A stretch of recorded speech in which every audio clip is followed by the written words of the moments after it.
ಸ್ವೀಟಲ್ಲಿ ಎಲ್ಲರಿಗೂ ಗುಲಾಬ್ ಜಾಮೂನ್ ಅಂದ್ರೇ ತುಂಬಾ ಇಷ್ಟ ಆಗಿರುತ್ತೆ. ಅದು ಮಕ್ಕಳಿಗಂದರೆ ಇನ್ನೂ ತುಂಬಾ ಇಷ್ಟ ಆಗುತ್ತೆ ಜಾಮೂನು.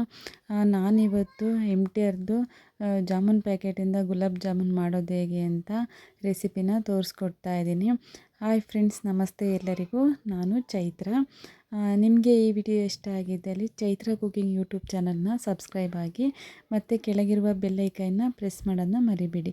ಓಕೆನಾ. ನೋಡಿ ಗುಲಾಬ್ ಜಾಮೂನು ಎಷ್ಟು ನೀಟಾಗಿ ಸ್ವಲ್ಪನೂ ಓಪನ್ ಆಗದೆ ಎಷ್ಟು ನೀಟಾಗಿ ಬಂದಿದೆ ಅಂತ. ಈ ರೆಸಿಪಿನ ಮಾಡೋದು ಹೇಗೆ ಅನ್ನೋದನ್ನ ನೋಡೋಣ ಬನ್ನಿ. ಮೊದಲಿಗೆ ನಾನು MTR ಗುಲಾಬ್ ಜಾಮೂನ್ ಪ್ಯಾಕೆಟ್ನ ತೊಗೊಂಡಿದ್ದೀನಿ. ಇದನ್ನು ನಾನು ಜಲ್ದಿ ಮಾಡ್ಕೊಳ್ತಾ ಇದ್ದೀನಿ, ಏಕೆಂದರೆ ಇದು ಪ್ಯಾಕೆಟ್ ಒಳಗೆ ಇರೋದ್ರಿಂದನೇ ಸ್ವಲ್ಪ ಉಂಡೆ ಉಂಡೆ ಥರ ಇರುತ್ತೆ. ಅದಕ್ಕೋಸ್ಕರ ಇದನ್ನು ಜಲ್ದಿ ಮಾಡಿ ಇದನ್ನು ಹಿಟ್ಟನ್ನು ಕಲಿಸ್ಕೊಳ್ಳೋದ್ರಿಂದ ತುಂಬ ಸಾಫ್ಟಾಗಿ ಬರುತ್ತೆ. ನೋಡಿ, ನಾನು ಇವಾಗ ಜಲ್ದಿ ಮಾಡಿ ಇಟ್ಕೊಂಡಿದ್ದೀನಿ. ಈ ಹಿಟ್ಟನ್ನು ಹಾಲು ಅಥವಾ ನೀರಿನಿಂದ ಕಲಿಸ್ಬೋದು. ನಾನು ಇದಕ್ಕೆ ಇವತ್ತು ನೀರು ಹಾಕ್ಕೊಂಡು ಕಲಿಸ್ಕೊಳ್ತಾ ಇದ್ದೀನಿ. ಇದನ್ನು ಸ್ವಲ್ಪನೇ ನೀರು ಹಾಕ್ಕೊಂಡು ಕಲಿಸ್ಕೋಬೇಕಾಗತ್ತೆ, ಮತ್ತು ನೀರು ಜಾಸ್ತಿಯಾಗಿ ತೆಳುಗಾಗೋ ಚಾನ್ಸಸ್ ಇರುತ್ತೆ. ಅದಕ್ಕೆ ಸ್ವಲ್ಪನೇ ನೀರು ಹಾಕ್ಕೊಂಡು ಕಲಿಸ್ಕೊಳ್ಳೋದ್ರಿಂದ ಕರೆಕ್ಟಾಗಿ ಬರುತ್ತೆ.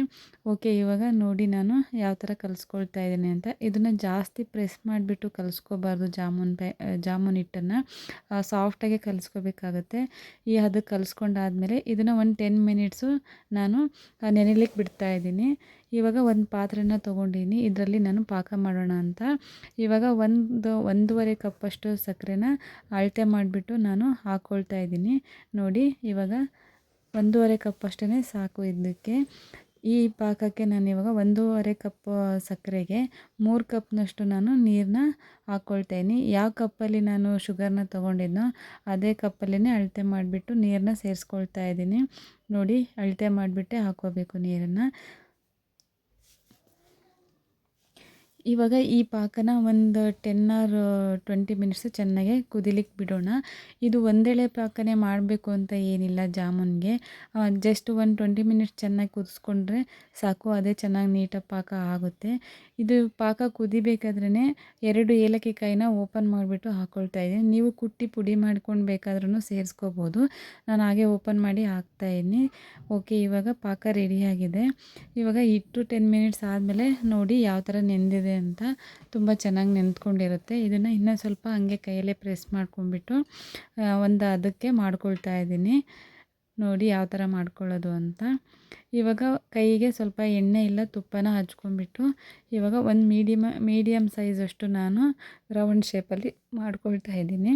ನೋಡಿ, ಇದನ್ನು ನೀಟಾಗಿ ರೌಂಡಿಗೆ ಸಾಫ್ಟಾಗಿ ಬರೋ ಥರನೇ ಮಾಡ್ಕೋಬೇಕು. ಎಲ್ಲೂ ಓಪನ್ ಆಗದೆ ಇರೋ ಥರ ನೋಡಿಕೊಂಡು ಮಾಡ್ಕೊಳ್ಳೋದ್ರಿಂದ ಮತ್ತು ಎಣ್ಣೆಗೆ ಹಾಕಿದ ತಕ್ಷಣ ಓಪನ್ ಆಗುತ್ತೆ. ಅದಕ್ಕೋಸ್ಕರ ನೀಟಾಗಿ ಮಾಡ್ಕೋಬೇಕು. ನೋಡಿ, ಇವಾಗ ನಾನು ಎಲ್ಲನೂ ಉಂಡೆ ಮಾಡ್ಕೊಂಡು ಇಟ್ಕೊಂಡಿದ್ದೀನಿ ಮೀಡಿಯಮ್ ಸೈಜಲ್ಲಿ. ಪಾಕನೂ ಸಹ ರೆಡಿಯಾಗಿದೆ. ಇವಾಗ ನಾನು ಸೈಡಲ್ಲಿ ಒಂದು ಬಾಣಲಿಗೆ ಎಣ್ಣೆನ ಹಾಕಿ ಕಾಯಲಿಕ್ಕೆ ಇಟ್ಟಿದ್ದೀನಿ. ಎಣ್ಣೆನ ಯಾವಾಗ್ಲೂ ಜಾಸ್ತಿ ಉರಿಲಿಟ್ಟು ಕಾಯಿಸ್ಕೊಳಕ್ಕೆ ಹೋಗಬೇಡಿ. ಇದನ್ನು ಕಡಿಮೆ ಉರಿಲಿಟ್ಟೇ ಜಾಮೂನನ್ನ ಫ್ರೈ ಮಾಡ್ಕೋಬೇಕಾಗತ್ತೆ. ಯಾಕಂದರೆ ಜಾಸ್ತಿ ಉರಿ ಇಟ್ಟು ಜಾಮೂನ್ ಫ್ರೈ ಮಾಡ್ಕೊಳ್ಳೋದ್ರಿಂದ ಬೇಗನೆ ಫ್ರೈ ಆಗುತ್ತೆ, ಮತ್ತು ಒಳಗೆಲ್ಲ ಚೆನ್ನಾಗಿ ಫ್ರೈ ಆಗಿರಲ್ಲ, ಎಲ್ಲ ಹಿಟ್ಟೆಲ್ಲ ಹಾಗೆ ಇರುತ್ತೆ. ಅದಕ್ಕೋಸ್ಕರ ಲೋ ಫ್ಲೇಮಲ್ಲಿ ಇಟ್ಕೊಂಡ್ಬಿಟ್ಟು ನೀಟಾಗಿ ಫ್ರೈ ಮಾಡ್ಕೋಬೇಕಾಗತ್ತೆ. ನೋಡಿ, ನಾನು ಇವಾಗ ಅಷ್ಟು ಜಾಮೂನು ಒಂದೇ ಸಲ ಹಾಕ್ಕೊಂಡು ನೀಟಾಗಿ ಫ್ರೈ ಮಾಡ್ಕೊಳ್ತಾ ಇದ್ದೀನಿ. ಹಾಕುವಾಗ ನೋಡಿ ಹುಷಾರಾಗಿ ಹಾಕ್ಕೊಳ್ಳಿ, ಯಾಕಂದರೆ ಎಣ್ಣೆ ಕೈಗೆ ಸಿಡಿಯುತ್ತೆ. ನೋಡಿ ಯಾವ ಥರ ಫ್ರೈ ಆಗ್ತಾಯಿದೆ ಅಂತ. ಜಾಮೂನೆಲ್ಲ ಫುಲ್ ಗೋಲ್ಡನ್ ಕಲರಿಗೆ ಬರೋವರೆಗೂ ನೀಟಾಗಿ ಫ್ರೈ ಮಾಡ್ಕೋಬೇಕಾಗತ್ತೆ. ಒಂದು ಜಾಮೂನು ಸಹ ಓಪನ್ ಆಗದೆ ಎಷ್ಟು ನೀಟಾಗಿ ಬರ್ತಾಯಿದೆ ನೋಡಿ.